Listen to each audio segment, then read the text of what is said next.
이거는 제가 사법고시 1차 합격했을 때 봤던 형법 책이고, 오늘 이 책을 어떻게 공부했었는지를 책을 보면서 설명을 해드리려고 하는데, 지금 책이 진짜 오래돼가지고 다 너덜너덜해.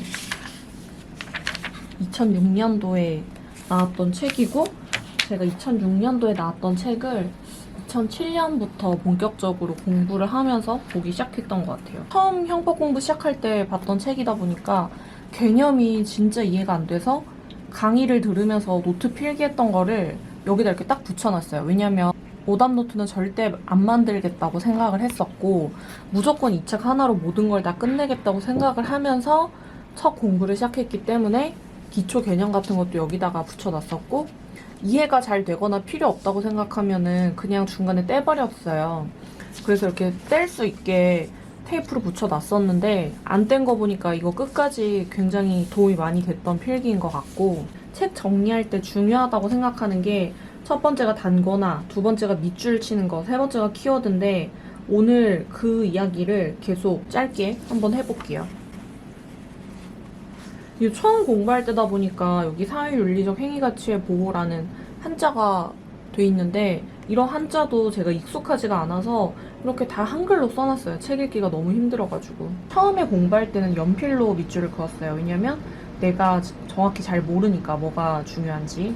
연필로 하고, 두 번째로는 볼펜으로 했는데, 학설은 파란색으로 이렇게 밑줄을 그었고, 판례는 빨간색으로 밑줄을 그었어요. 그래서 내가 이 책을 이렇게 전체적으로 봤을 때 학설과 판례가 한눈에 잘 보일 수 있도록 하기 위해서 파란색이랑 빨간색을 썼고, 그리고 이제 내가 공부를 하면서 틀리는 부분이 있잖아요. 세 번째 볼 때. 그럴 때는 이렇게 색연필을 써서 조금 더 강조를 하려고 이렇게 빨간 펜으로 쓴 것도 있고 색연필도 있고, 그러니까 이 책만 보더라도 제가 최소한 3번 이상은 이 책을 봤다는 뜻이 되겠죠. 처음에는 연필, 그 다음에는 볼펜, 그 다음에는 색연필, 이런 식으로 해서 내가 공부를 하면 할수록 밑줄의 색깔을 훨씬 더 진하게 했고요. 여기서 봐야 되는 거는 제가 단권화를 어떻게 했는지를 보는 거예요. 왜냐면 저는 절대 오답 노트를 만들지 않겠다고 생각을 했기 때문에 오답 노트를 만들지 않기 위해서 내가 틀렸던 걸 이렇게 붙여놓거나 아니면 필기를 해서 포스트잇으로 써서 붙여놨어요. 그래서 이거를 아까도 얘기했지만 나중에 암기가 되면 떼버리고, 암기가 안 되면 끝까지 붙여놓는 거예요. 내가 문제를 풀어보고 문제가 틀렸으면 그것도 내가 왜 틀렸는지를 필기를 해야 돼요. 일상적인 의미를 벗어나 가벌성을 확장하는 것은 형법상 허용되지 않는 유추해석이다. 이 부분하고 목적론적 축소해석이 제가 헷갈렸던 거예요. 그래서 가벌성을 확장하는 거는 허용되지 않는 유추해석이지만 목적론적인 축소해석은 가능하니까 비교해서 공부를 하라는 뜻에서 이런 부분을 표시를 해놨는데, 내가 계속해서 공부를 하다 보면은 틀리는 부분이 결국에 똑같고 헷갈리는 포인트가 똑같거든요. 요런 거 매우 중요하고, 저는 이런 부분을 반드시 단권할 때 필기를 해야 되는 부분이라고 생각을 합니다. 이제 이거는 사실 책에서도 다 설명을 하고 있는 내용인데, 책을 봐도 아무리 봐도 이해가 안 되는 거예요. 그래서 강의를 들으면서 우리가 강의 노트를 쓰죠. 그 강의 노트에 있던 내용이 훨씬 더 이해가 쉬워서 이 부분을 읽기 전에는 내가 이 표를 보고 이해를 한 다음에 이 책을 보겠다라는 생각으로 강의 노트를 들었던 거를 여기에다가 잘라서 붙여놓은 거고요. 마찬가지로 이 부분도 내가 이해가 안 됐던 내용 붙여놓은 거고, 이거는 오답 노트.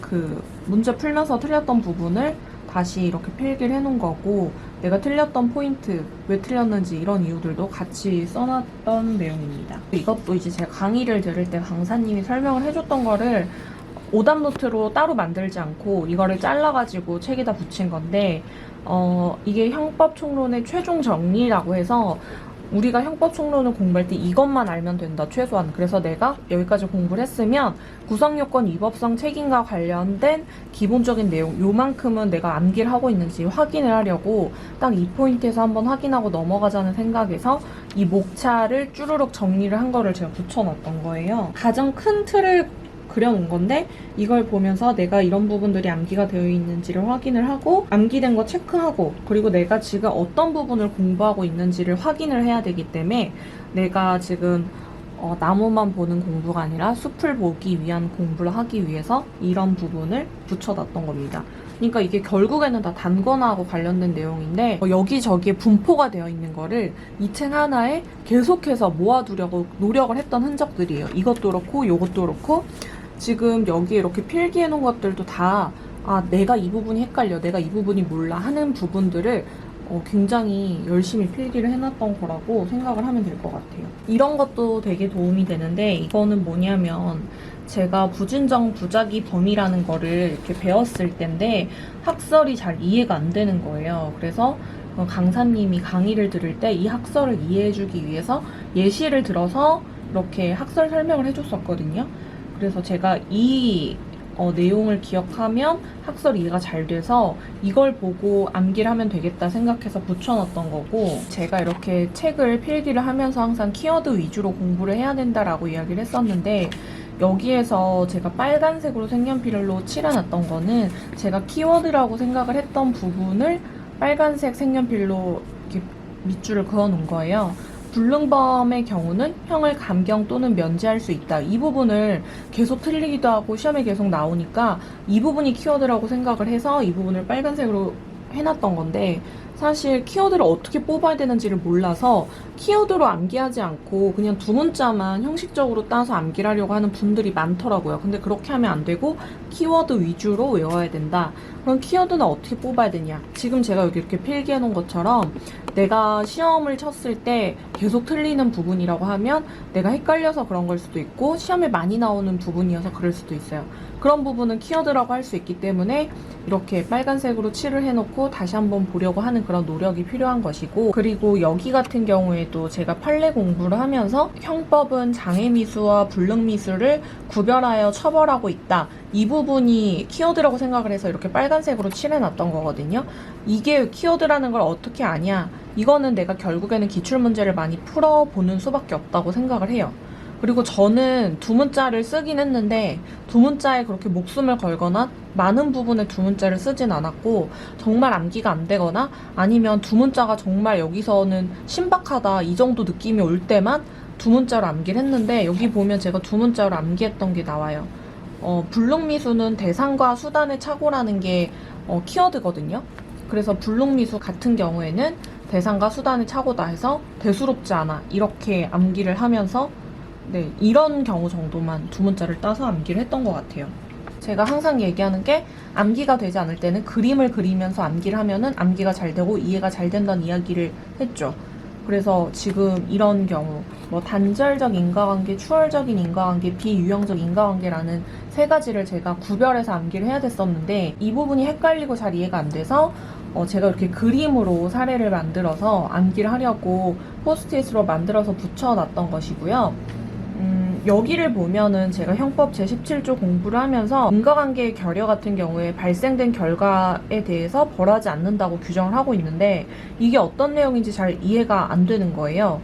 그래서 어떤 내용이냐 보면 제가 여기 이렇게 사례를 또 그려놨죠. 그래서 갑이 을에게 독약을 먹인 이후에 해독제도 같이 먹인 거예요. 그렇지만 결국에는 을이 사망한 경우에 갑은 해독제를 먹였기 때문에 사망의 책임이 없다.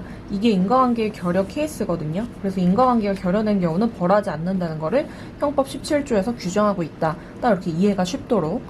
저는 그래서 이해가 되지 않으면 항상 그림을 그려서 이해를 하려고 했고, 사실 사람이 내가 생각했던 것만큼 똑똑하지 않기 때문에 글만 읽어서 이해가 안 되는 경우가 굉장히 많고요.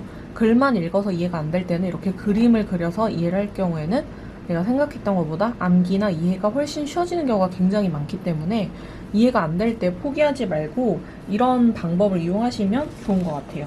여기 같은 경우에도 제가 또 개념이 너무 이해가 안 됐어요. 왜냐하면 이게 제가 형법을 처음 공부했던 책이기 때문에 형법의 개념을 처음 공부하다 보니까 이런 단어도 너무 어려운 거예요. 협의의 교사의 미수, 효과 없는 교사, 실패한 교사, 교사 결의 착수 결과, 이런 내용이 전부 다 너무 낯설었기 때문에 최대한 제가 익숙해지려고 이렇게 개념을 또 비교를 하려고 이런 것을 필기를 해서 만들어 놨던 것이고, 이런 거를 만드는 거는 물론 이제 강사의 강의를 들으면서 혹은 뭐 노트 필기해 놓은 걸 보고 참고를 할 수 있지만 정말 이해가 안 된다 이러면 저는 저만의 이해가 되는 방법으로 이렇게 표를 저 스스로 만들어서 붙여놓기도 했었어요. 그래서 이렇게 해서 개념을 써놓고 개념 이해가 되면 이건 나중에 떼는 거예요. 그런데 끝까지 이해가 되지 않아서 이렇게 붙여놨던 거라고 생각을 하시면 되고, 제 책에 계속해서 이런 게 붙어있는 게 보이거든요. 정말 얼마나 치열하게 공부를 했었는지를 알 수가 있습니다. 여기도 붙어있죠? 여기도 붙어있고, 여기는 이제 시험 너무 임박해서 제 포스트잇에 할 시간적인 여유가 없을 때는 그냥 책에다가 막 이렇게 필기를 해놨던 거예요. 여기도 있죠? 여기도 있지, 여기도 있죠? 계속 있어요. 여기도 있고, 여기도 있고, 그리고 이것도 책에다가 바로 필기를 해놓기도 했어요. 여기도 있고. 계속 책에다가 필기를 했던 이유는 오답 노트를 만들거나 다른 책을 또 보거나 하면은 양이 더 많아지기 때문에 양을 최대한 줄이기 위해서 제가 이렇게 책에다가 바로바로 붙여놓고 필기를 하고, 그리고 한눈에 바로 들어올 수 있게 형광펜으로 칠하고 이렇게 책 정리를 했던 거예요. 지금 보면은 한눈에 바로 들어오죠. 또 붙여놨죠. 이렇게. 이 책을, 요만큼의 책을 하루 안에, 하루가 아니지, 최소한 4-5권은 봐야 되는 시험이었어요. 1차가. 그러면은 하루 전날이라고 해봤자 이 책을 볼 수 있는 시간이 2-3시간밖에 안 되는 거니까 양을 줄이는 게 굉장히 중요했었고, 그리고 제 이름을 한자로 이렇게 써놨는데 이 이유도 책이 다 한자로 돼 있잖아요. 그쵸? 그래서 저는 한자 공부를 고등학교 때 그렇게 열심히 하지 않았었고 한자 잘 모르는데 다 한자로 돼 있는데 이거를 읽으려고 하다 보니까 한자 공부도 같이 해야 되는 거예요.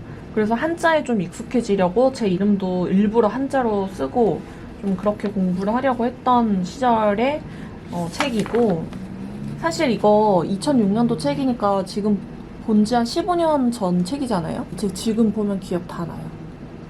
약간 낯설긴 한데 한 10분만 봐도 이때 어떤 공부했었는지 다 기억이 날 정도로 아직도 좀 뚜렷하게 기억이 나는 책이고, 이렇게 붙여놓고 빨간색으로 칠하고 파란색으로 칠해놓은 이 부분들이 너무 한눈에 잘 들어오기 때문에 지금도 이 책이 가독성이 너무 좋아서 제가 형법의 기본 이론을 뭐 찾거나 판례, 정말 유명한 판례 찾거나 할 때는 아직도 이 책을 보고, 사실 변호사 생활하면서 좋은 책 너무 많이 추가적으로 샀는데 그 책들은 눈에 익지 않아가지고 잘 안 읽어지더라고요. 그래서 끝까지 좀 이 책을 버리지 않고 보는 이유이기도 합니다. 오늘 여기까지.